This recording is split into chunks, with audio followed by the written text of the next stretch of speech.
দেখিনি, প্রথমবার দেখলাম। ভাবলাম যেহেতু প্রথমবার দেখছি তোমাদের সঙ্গেও শেয়ার করি, দেখো কেমন লাগলো।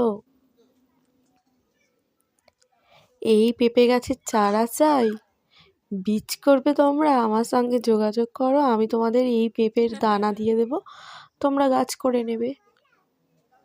দেখেছো, এটা কিন্তু সত্যি, আমি কিন্তু মিথ্যে বলছি না। এই দেখো কত ডালপালা, ডালপালার মধ্যে কত পেঁপে। অনেক ডালপালা কিন্তু পেঁপের জন্য ভারী হয়ে পড়ে গেছে জানো, ভেঙে। এই দেখো, এই দেখো।